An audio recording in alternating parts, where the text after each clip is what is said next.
Hello students, તો again તમારા બધાનું હાર્દિક સ્વાગત છે ડેલ્ટા હબના બ્યુટીફુલ પ્લેટફોર્મ ઉપર કે જ્યાં આજે આપણે વિદ્યુત કોષોના સમાંતર જોડાણ વિશે ચર્ચા કરવાના છીએ. જી હા, આગળના લેક્ચરની અંદર આપણે વિદ્યુત કોષનું શ્રેણી જોડાણ ભણ્યું હતું. આ લેક્ચરની અંદર આપણે ભણવાના છીએ વિદ્યુત કોષોનું સમાંતર જોડાણ. તો સૌથી પહેલા તો ક્વેશ્ચન કઈ રીતે પૂછાય છે એ સમજી લો. તો તમને અહીંયા પૂછવામાં આવે છે કે વિદ્યુત કોષોના સમાંતર જોડાણ કોને કહે છે.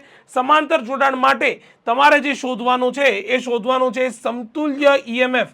તમારે જે શોધવાનું છે સમતુલ્ય ઈ ઇક્વિવેલન્ટ ઈએમએફ અને સમતુલ્ય આંતરિક અવરોધ એટલે કે આર ઇક્વિવેલન્ટ. આ વસ્તુ શોધવાની છે, એના સૂત્ર મેળવવાના છે. એક તો સવાલ આ રીતે પૂછાય છે, અથવા તો તમને જે બીજી રીતે સવાલ પૂછાય છે એ કંઈક આ રીતે પૂછાય છે કે E1 અને E2 વિદ્યુત ચાલક બળ, વિદ્યુત ચાલક બળ આવું છે બરાબર. ઈએમએફ એટલે ઇલેક્ટ્રોમોટિવ ફોર્સ, એટલે ઇનડાયરેક્ટલી આ તમારું શું છે ઈએમએફ છે બરાબર, વિદ્યુત ચાલક બળ. તથા R1 અને R2 કે જે તમારા આંતરિક અવરોધો છે ધરાવતા બે વિદ્યુત કોષોને સમાંતર જોડાણમાં આવે. સમાંતર જોડાણ માટે સમતુલ્ય વિદ્યુત ચાલક બળ એટલે કે અહીંયા પણ તમને ઈ ઇક્વિવેલન્ટ પૂછેલું છે અને સમતુલ્ય આંતરિક અવરોધ એટલે કે આર ઇક્વિવેલન્ટ પૂછેલું છે. ચલો ડન.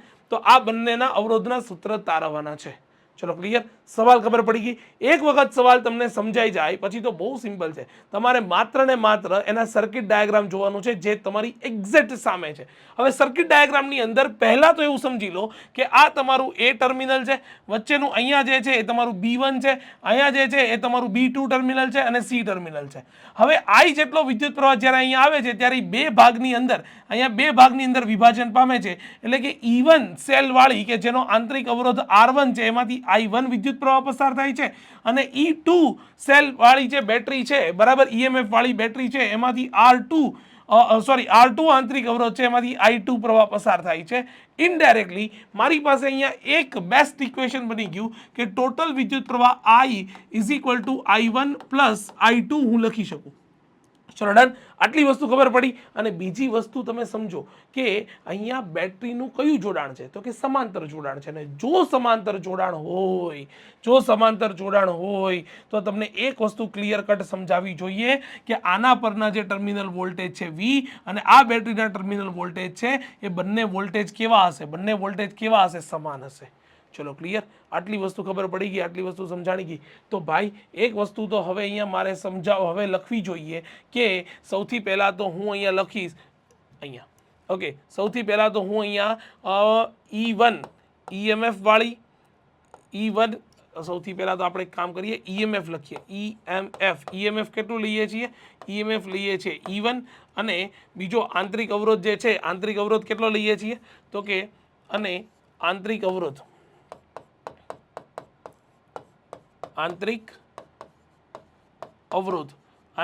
કેટલો લઈએ છીએ તો કે R1 લઈએ છીએ. ચલ, આના માટે સૌથી પહેલા તો હું ટર્મિનલ વોલ્ટેજનું સૂત્ર લખું. તો એ શું લખી શકાય તો કે સર એના માટે તમે લખી શકો V is equal to epsilon minus I1 વિદ્યુત પ્રવાહ R1. ચલ ડન. આટલી વસ્તુ ખબર પડી. અને આમાંથી હું I1 ને સૂત્રનો કરતા બનાવું તો અહીંયા શું લખી શકાય તો કે I1 R1 is equal to E1 minus V અને I1 ઇઝ ઇક્વલ ટુ બોલ શું લખી શકાય તો કે એની માટે લખી શકાય E1 minus V by R1. આ વસ્તુ લખી શકાય. હવે આ વસ્તુ જે છે ને આને આપી દો સમીકરણ નંબર 2. સર 2 તો એક કોને આપ્યું? અરે ભાઈ એક તો સિમ્પલ છે ને, એક તો મારે આને જ આપવું પડશે ને. I is equal two I1 plus I2, આને મારે સમીકરણ નંબર 1 આપવું પડશે. બહુ સિમ્પલ વસ્તુ છે.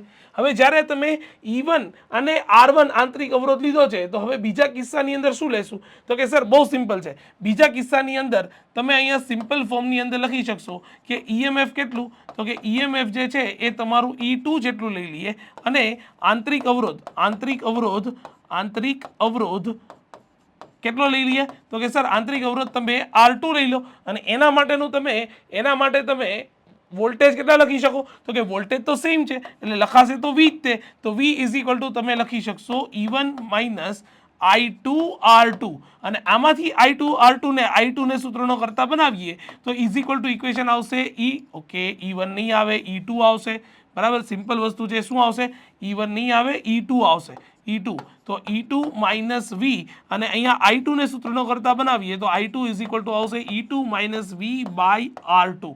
ચલો આને આપી દો તમે સમીકરણ નંબર 3. હવે સિમ્પલ વસ્તુ છે કે આ બંને સમીકરણોની કિંમત મારે ઉપરના સમીકરણમાં મૂકવાની છે અને એટલા માટે મૂકવાની છે કારણ કે આખી જે આ સર્કિટ છે આ સર્કિટને સમતુલ્ય એટલે કે ટર્મિનલ એ અને ટર્મિનલ સી ની વચ્ચે મેં અહીંયા માત્ર ને માત્ર એક જ બેટરી જોડી દીધી છે. ચલો ડન.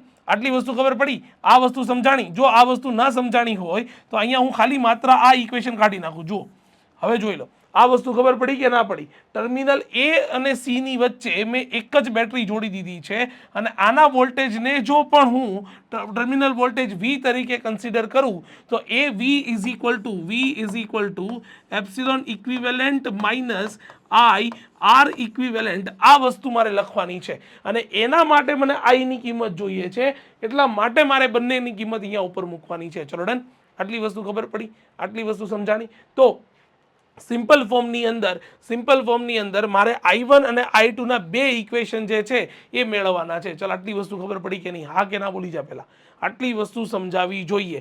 ચલ I1 નું ઇક્વેશન શું છે? E1 minus V upon R1 E2 minus V upon R2. હું પહેલા સમીકરણની અંદર મૂકીશ અને હું સિમ્પલ સાદુરૂપ આપીશ. અહીંયા સુધીનું ફિઝિક્સ હતું, હવે માત્ર ને માત્ર મેથ્સ છે. આ વસ્તુ સમજાવી જોઈએ. E ઇક્વિવેલન્ટ અને R ઇક્વિવેલન્ટની કિંમત હું સીધા સિમ્પલ V વાળા સમીકરણમાંથી લઈને આવીશ. ચલો ડન. આટલી વસ્તુ ખબર પડી. સર કેવી રીતે કરશો? પૂરેપૂરું મેથ્સ છે, ખાલી અહીંયા મેથેમેટિકલ સ્ટેપ્સ ધ્યાનથી સમજીશ એટલે તેને ખબર પડી જશે. ચલ તો સૌથી પહેલા તો આપણે સમજી લઈએ કે તમારી પાસે ઇક્વેશન શું હતું. તો કે મારી પાસે સર ઇક્વેશન હતું I is equal two equation હતું I1 પ્લસ I2. ચલ હવે મને એક વાતનો સીધો સિમ્પલ જવાબ આપી દે કે I ઇઝ ઇક્વલ ટુ હું શું લખ્યું હતું? તો કે સર એના માટે તમે લખ્યું હતું I ઇઝ ઇક્વલ ટુ આ લખ્યું હતું. શું હતું? E1 minus V upon R1. તો હું અહીંયા લખીશ E1 minus V upon R1 plus I2 is equal to શું હતું? તો કે sir I2 is equal to E2 minus V upon R2. ઉપરનું સમીકરણ જે છે એ બી તમે રિવાઇન્ડ કરીને જોતી વખતે લખી લેજો. ચલો ડન. તો આ સમીકરણ હતું મારી પાસે E2 minus V E2 minus V upon શું હતું? તો કે R2. ચલ ભાઈ હવે ખાલી માત્ર ને માત્ર થોડું સાદુરૂપ આપીએ અને થોડું સાદુરૂપ આપતા મને એવી ખબર પડે કે E1 અપોન R1 લખી શકાય, માઇનસ વી અપોન R1 લખી શકાય, પ્લસ E2 અપોન R2 લખી શકાય, માઇનસ વી બાય R2 લખી શકાય. અને હવે હું સિમ્પલ વસ્તુ સમજ કે E1 વાળી ટર્મને એક સાથે લઈ આવું તો E1 upon R1 plus E2 upon R2 minus V તો માઇનસ વીને હું અહીંયા કોમન કાઢી લઉં તો આ બાજુ ઇક્વેશન બનશે 1 upon R1 plus 1 upon R2. આ ઇક્વેશન બનશે. ચલો ડન. તો આ ઇક્વેશન જે છે એ કોના ઇક્વલ ટુ ચાલ્યું આવે છે? તો કે I બરાબર. બધા ઇક્વેશન કોના બરાબર છે? તો કે I ઇઝ ઇક્વલ ટુ. મારે તો V ને સૂત્રનો કરતા બનાવો છે ને, કારણ કે V ઓફ AC તમે એક વસ્તુ સમજી લેજો. તમે સમજી લેજો કે ટર્મિનલ A અને C ની વચ્ચેના વોલ્ટેજ V જેટલા, અહીંયા પણ ટર્મિનલ A અને C ના વચ્ચેના વોલ્ટેજ કેટલા? તો કે V જેટલા. તો કે આ બંને જે સર્કિટ છે કે જે બે વિદ્યુત કોષોના સમાંતર જોડાણ છે એને ઇક્વિવેલન્ટ જે સર્કિટ બનાવી એમાં એક જ વસ્તુ તો કોમન છે and that is what? that is V. that is what? તો કે વોલ્ટેજ V સમાન છે. તો હું શું કરું છું? તો કે હું સિમ્પલ આમાંથી V ને સૂત્રનો કરતા બનાવું છું. ઓકે સર, V ને સૂત્રનો કરતા બનાવીએ ને તો આખી ટર્મ ઉપાડીને તમે પહેલા જમણી બાજુ લખી નાખો, ડાબી બાજુ લખી નાખો ને તો એ થઈ જાય ધન. એટલે અહીંયા લખીશું V ઇન્ટુ એક સ્ટેપ લખું છું 1 upon R1 plus 1 upon R2 is equal two બોલ શું લખાય? તો કે સર એની માટે લખી શકાય E1 અપોન R1 પ્લસ શું લખાય? E2 upon R2. અને હવે આ બાજુ આવ્યો તો એ થઈ જાય નેગેટિવ માઇનસ I. હવેના સ્ટેપમાં હું માત્ર ને માત્ર બંને બાજુ લસ્સા લઈશ અને લસ્સા લઈશ તો આ બનશે મારી પાસે V ઇન્ટુ શું લખીશ? તો કે R1 પ્લસ R2 ના છેદમાં R1 into R2. Okay done. અને આ બાજુ લસ્સા લઈશ તો આનો ક્રોસ ગુણાકાર થશે એટલે E1 plus R2 sorry plus ની આવે ગુણાકાર થશે E1 into R2 plus E2 into R1 ના છેદમાં શું આવશે? તો કે R1 પ્લસ R2. ચલો ડન. આટલી વસ્તુ ખબર પડી, આટલી વસ્તુ સમજાણી. સોરી R1 ઇન્ટુ શું આવશે? R1 into R2. ચલો ડન. અહીંયા સુધીમાં કોઈને કઈ તકલીફ પડે ખરી? તો કે ના સર, આટલી વસ્તુ તો અમને ખબર પડી ગઈ. Minus I. હવે સીધું સિમ્પલ વસ્તુ સમજો, મારે માત્ર ને માત્ર v ને સૂત્ર ન કરતા બનાવો તો આ કૌંસને ઉપાડીને સામેની બાજુ લઈ જવો પડે. ચલો ડન. આ કૌંસ જે છે કયો કૌંસ છે તો કે v સાથે કનેક્ટેડ જે બ્રેકેટ છે, આ જે બ્રેકેટ છે, આ બ્રેકેટ જે છે એનો ગુણાકાર આની સાથે પણ થશે અને એનો ગુણાકાર i સાથે પણ થશે. તો ભાઈ બહુ સિમ્પલ છે. ચલ લખવું જોઈએ, શું લખાય તો કે v ઇઝ ઇક્વલ ટુ પહેલા આખે આખો આ બ્રેકેટ લખી નાખીએ, e1 r2 plus e2 r1 ના છેદમાં શું હતું તો કે r1 ઇન્ટુ r2. ચલો ડન. આટલી વસ્તુ ખબર પડી, આ ગુણાકાર ખબર પડી, એને ગુણાકારમાં આ આખે આખો બ્રેકેટ શું લખાય તો કે r1 ઇન્ટુ r2 ના છેદમાં r1 પ્લસ r2 બરાબર માઇનસ i સાથે પણ હજી આનો આ જ બ્રેકેટ ગુણાકારમાં પણ આ બાજુ આવશે એટલે ઉલટાઈ જશે, એટલે અહીંયા આવશે શું આવશે તો કે અહીંયા આવી જશે r1 ઇન્ટુ r2 ના છેદમાં r1 પ્લસ r2. ચલો ડન. આટલી વસ્તુ ખબર પડી, આટલી વસ્તુ સમજાણી, હા ના બોલી જા. આટલી વસ્તુ ખબર પડી તો કે યસ સર. ચલો ડન બરાબર. હવે અહીંયા બહુ વ્યવસ્થિત જુઓ, r1 ઇન્ટુ r2 છમ્મા અરે રે અહીંયા હા ઓકે r1 ઇન્ટુ r2 છમ્મા. તો ઇક્વેશન શું આવશે? Equation like this, v is equal to e1 r2 plus e2 r1 ના છેદમાં શું આવશે તો કે r1 plus r2 minus i into શું લખાશે તો કે અહીંયા લખાશે r1 ઇન્ટુ r2 અપોન શું લખાશે r1 પ્લસ r2. ચલો આટલી વસ્તુ ખબર પડી, આટલી વસ્તુ સમજાણી. આ કોના બરાબર લખ્યું? v બરાબર લખ્યું. કોના બરાબર લખ્યું? v બરાબર લખ્યું. જે મેં તમને હમણાં પણ સમજાવ્યું હતું કે આપણું ઇક્વેશન, આપણું જે સમીકરણ છે 3 અને આને આપી દી સમીકરણ નંબર 4, જે v બરાબર e equivalent minus i r equivalent, તો 4 અને આને આપી દઈશું સમીકરણ નંબર 5. ચલો ડન. તો ઇક્વેશન 4 અને 5 ને જો હું સરખાવી દઉં, ઇક્વેશન 4 અને 5 ને જો હું સરખાવી દઉં તો હું સીધું સિમ્પલ લખી શકું, ઇક્વેશન 4 અને 5 પરથી બોલ શું લખી શકાય તો કે epsilon equivalent is equal to શું લખાય તો કે e1 r2 plus e2 r1 ના છેદમાં શું લખાય તો કે r1 પ્લસ r2 લખાય. અને બીજું r ઇક્વિવેલન્ટ બરાબર શું લખાય તો કે એની ઇક્વિવેલન્ટ લખાય r1 ઇન્ટુ r2 ના છેદમાં r1 પ્લસ r2 લખાય. હા ચલો ડન. આટલી વસ્તુ ખબર પડી, આટલી વસ્તુ સમજાણી. તો આ હતા તમારા સમતુલ્ય ઈએમએફ અને સમતુલ્ય આંતરિક અવરોધના સૌથી પહેલા તો સૂત્ર હતા. આ વસ્તુ સમજી લો. ચલો ક્લિયર. આટલી વસ્તુ ખબર પડી. આ બે ઇક્વેશન જે છે ને એ ખૂબ જ ઇમ્પોર્ટન્ટ છે, તમે યાદ રાખી લેજો, મોસ્ટેસ્ટ ઇમ્પોર્ટન્ટ. બરાબર. આ બંને ઇક્વેશન જે છે, આ બંને ઇક્વેશન છે એના માટે હું અહીંયા હેશટેગ મૂકું છું, એના માટે અહીંયા હેશટેગ મૂકું છું. ચલો ડન. ક્લિયર છે. આટલી વસ્તુ ખબર પડી. તો આ હતો તમારો ક્વેશ્ચનનો આન્સર. બરાબર. કે તમને જે ક્વેશ્ચન પૂછ્યો હતો, કયો ક્વેશ્ચન પૂછેલો છે તો કે તમને અહીંયા જે ક્વેશ્ચન પૂછ્યો હતો કે સમતુલ્ય ઈએમએફ અને આંતરિક અવરોધ, સમતુલ્ય ઈએમએફ અને સમતુલ્ય આંતરિક અવરોધનું સૂત્ર મેળવો. તો એ સૂત્ર જે છે એ તમે ક્યાંથી મેળવ્યું તો કે એ સૂત્ર તમે આ મેળવી દીધું, ઈ ઇક્વિવેલન્ટ અને આર ઇક્વિવેલન્ટ મેળવી દીધું. ચલો ડન. આટલી વસ્તુ ખબર પડી. હવે આગળ તમને થોડુંક એવું પણ પૂછે છે કે એપ્સિલોન ઇક્વિવેલન્ટ અને આર ઇક્વિવેલન્ટનો ગુણોત્તર મેળવો. શું મેળવો? ગુણોત્તર મેળવો. હવે જ્યારે તમને આ વસ્તુ પૂછવામાં આવે, બરાબર, દાખલા તરીકે તમને એવું પૂછે કે તમને અહીંયા એવો સવાલ પૂછાય કે ઈ ઇક્વિવેલન્ટ અને આર ઇક્વિવેલન્ટનો શું મેળવો તો કે ગુણોત્તર મેળવવાનું પૂછે. બરાબર. તો પહેલા તો સૌથી પહેલા તો તમને જે ઇક્વેશન મળ્યા છે ને એ ઇક્વેશન તમે એઝ ઇટ ઇઝ લખી નાખો. Epsilon equivalent e1 r2 plus e2 r1 upon r1 plus r2. તો ચલો તમે શું લખશો તો કે અમે સૌથી પહેલા તો સર અહીંયા લખી નાખશું E equivalent is equal to e1 r2 plus e2 r1 upon શું લખશું તો કે r1 પ્લસ શું લખશું r2. અને R equivalent is equal to શું લખશું? આર ઇક્વિવેલન્ટ તમે સીધું સિમ્પલ લખશો r1 ઇન્ટુ r2. શું લખશું? r1 ઇન્ટુ r2 ના છેદમાં શું લખશું? r1 plus r2. હવે તમને જે પૂછ્યું છે શું પૂછ્યું છે તો કે સર હવે અમને તો કાંઈ બહુ વધારે ખબર ના પડે, ઈ ઇક્વિવેલન્ટ ના છેદમાં આર ઇક્વિવેલન્ટ આ જ વસ્તુ મેળવવાની કીધી. અરે બંનેનો છેદ તો સમાન જ દેખાય છે. અરે બોલો યાર, બંનેનો છેદ તો સમાન જ દેખાય છે. હવે સિમ્પલ છું અહીંથી જ ગુણોત્તર લેવાનું ચાલુ કરી દઉં તો બંનેના છેદ જે છે એ કેન્સલ આઉટ થઈ જાય. તો ઇક્વેશન શું આવશે તો કે E1 into R2 plus E2 into શું આવશે R1 ના છેદમાં શું આવશે તો કે R1 ઇન્ટુ R2 આ આવશે. ચલો, તો આ તમારો ફાઇનલ આન્સર આવી જશે.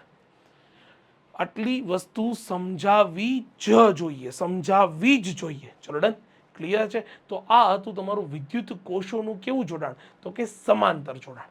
સમાંતર જોડાણના ક્વેશ્ચન છે ને અલગથી જ કંઈક અલગ લેવલે સાબિતીઓ માટે ઘણી વખત પૂછાઈ જતા હોય છે. મને નહીં ખબર પડતી કે એટલું ઇઝી છે, ખાલી થોડા મેથેમેટિકલ સ્ટેપ્સ છે, બાકી તો એકદમ ઇઝી છે. તમે જુઓ તો કે તમારે આમાં ક્યાં કંઈ અઘરું કરવાનું છે. I1 અને I2 ની કિંમત જે છે એ તમે સિમ્પલ વસ્તુ છે કે અહીંયા આગળના સમીકરણમાંથી મેળવી લીધી. અહીંયા તમે I1 મેળવી લીધો, અહીંયા તમે I2 મેળવી લીધો.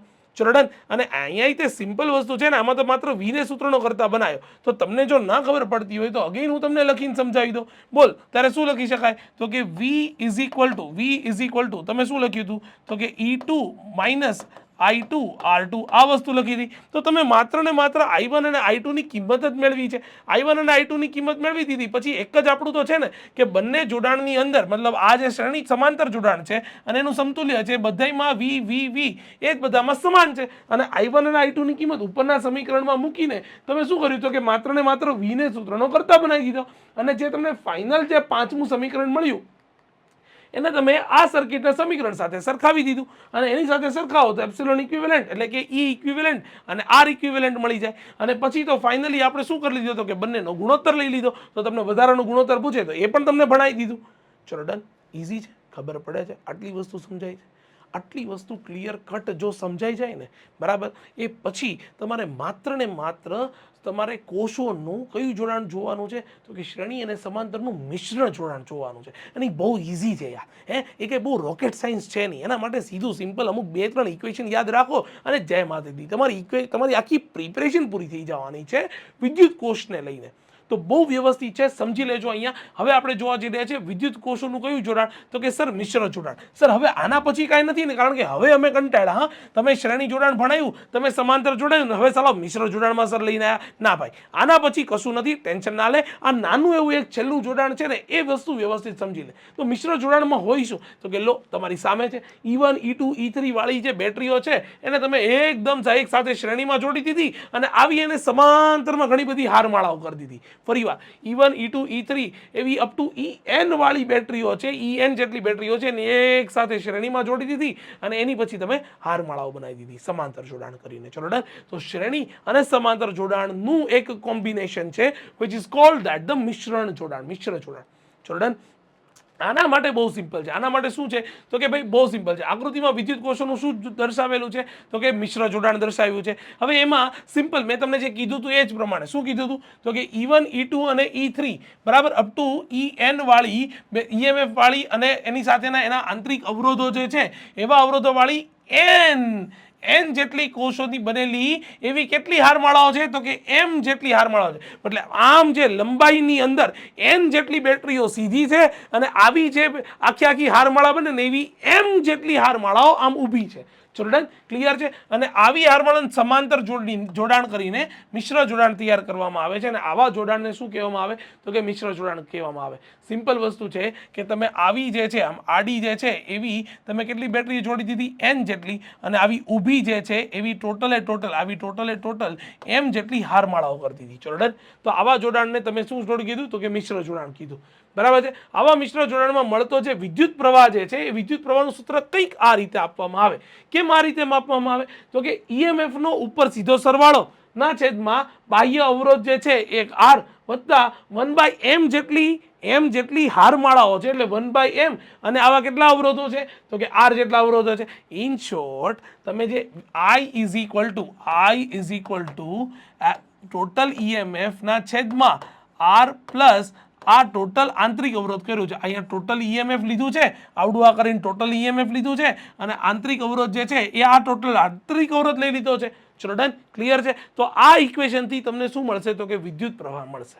ક્લિયર છે. કારણ કે સીધા n જેટલી જે બેટરીઓ છે એના કોષોનો સીધો સરવાળો અને ઓબ્વિયસ છે કે એના આંતરિક અવરોધો છે તો પહેલા આંતરિક અવરોધોનો સરવાળો તો કરવો પડશે ને, એટલે એન આંતરિક અવરોધનો સરવાળો અને પછી એને એમ હારમાળાઓ છે તો એમ વડે ભાગી નાખ્યું. બહુ સિમ્પલ છે, બરાબર. કોષોના કયું જોડાણ છે, અવરોધોનું કયું જોડાણ છે, સમાંતરમાં મારે એમમાં ભાગનો અવરોધ થાય, એ તો આપણને બધાને ખબર છે. ચલ આટલી વસ્તુ ખબર પડી જાય. જ્યાં આર જે છે અવરોધનો બાહ્ય અવરોધ છે, એમ છે એ હારની સંખ્યાઓ 1 2 3 4 આમ ઊભી હારની સંખ્યાઓ છે, અને જ્યાં એન જે છે એ હારમાં જોડેલા કોષોની સંખ્યા છે. એક હારમાં જોડેલા એન જેટલા કોષો અને આવી એમ જેટલી હારમાળા. ચલો ડન, ક્લિયર છે. આટલી વસ્તુ છે. ધારો કે બધા જ વિદ્યુત કોષોના ઈએમએફ અને આંતરિક અવરોધ સમાન હોય, માનો કે સમાન ઈએમએફ અને સમાન આંતરિક અવરોધો વાળી બેટરીને જો તમે લઈને આયા, બરાબર છે, તો સિમ્પલ ફોર્મની અંદર સમજી લો, બરાબર, કે તો તમારે આ જે આઈ નું સૂત્ર જે છે એ સીધું સિમ્પલ આ થઈ જશે, n into epsilon upon r plus N R. N કેમ? કારણ કે એન જેટલી બેટરીઓના આંતરિક અવરોધો આર જેટલા છે, અને એવા કેટલા છે તો કે એમ જેટલી હારમાળા ઊભી છે, એટલે એને એમ વડે ભાગી નાખશો એટલે સીધું સિમ્પલ ઇક્વેશન મળી જશે. એમને તમે અહીંયા લસા લઈ લેશો એટલે એમ ઇન્ટુ આરના છેદમાં એમ ઉપર ગુણાઈ ગયો એટલે N into M into epsilon upon સીધું થઈ ગયું. ચલો ડન, આટલી વસ્તુ ખબર પડી, આટલી વસ્તુ સમજાણી. તો આ જે છે આટલી વસ્તુ જે છે, બરાબર, એ તમારું જે છે એ બેટરીનું કેવું જોડાણ હતું તો કે મિશ્ર જોડાણ હતું. ચલો ડન. અને આની પછી કઈ બચ્યું નહીં, કિર્ચોફનો નિયમ એ તો આપણે નેક્સ્ટ લેક્ચરની અંદર જોવાના છીએ. તો અહીંયા સુધી ભાઈ સાહેબ તમારી પાસે હતું કોષોનું સમાંતર જોડાણ અને એમાં હતું મિશ્ર જોડાણ. ચલો ડન, સમાંતર અને મિશ્ર જોડાણ અહીંયા પૂર્ણ થાય છે. વિદ્યુત કોષનો આખો ટોપિક પતી ગયો. ગાઈઝ સમજી લો કે તમે વિદ્યુત કોષ આખા 3 લેક્ચરની અંદર આખો વિદ્યુત કોષ, અને લેક્ચર એ તમારી સ્કૂલ જેવડા મોટા લેક્ચર નથી, નાના લેક્ચરની અંદર તમારા વિદ્યુત કોષ આખો પતાવી દીધો. તો ગાઈઝ એ તો આ ચેનલની બ્યુટી છે, જે મેં તમને કીધું હતું કે બેસ્ટ ચેનલ બનવાની છે ફોર ધ રિવિઝન અને ફોર ધ તમારે કોન્સેપ્ટ સમજવા માટે. ગુજરાતીમાં આવી એક બી ચેનલ નથી, આઈ ગેરંટી યુ ગાઈઝ, બરાબર, કે તમે માત્ર ને માત્ર કોન્સેપ્ટ ભણવા છે, ટુ ધી પોઈન્ટ વસ્તુ ભણવી છે, તો સીધા આના સિવાય કોઈ વિકલ્પ નથી. ડન. તો આ જ વસ્તુ તમારા ફ્રેન્ડ સર્કલ જોડે શેર કરી દો, બરાબર. ચેનલ ઉપર નવે આવ્યા છે, સબસ્ક્રાઇબ કરીને બેલ આઇકન દબાવી દો કે જેથી કરીને તમને બધી નોટિફિકેશન્સ મળતી રહે. ગાઈસ 11th સ્ટાન્ડર્ડ અગેઇન જે છે એ શરૂ થઈ ચૂક્યું છે, તો દરેક 11th વાળા સ્ટુડન્ટ જોડે આપણી ચેનલને શેર કરો please. Thank you so much guys. Again please comment કરો કે આખો વિદ્યુત કોષનો ટોપિક તમને કેવો લાગ્યો. અગેઇન મળીએ છીએ નવા જ અમેઝિંગ ટોપિક સાથે. Thank you so much guys. Thank you so much.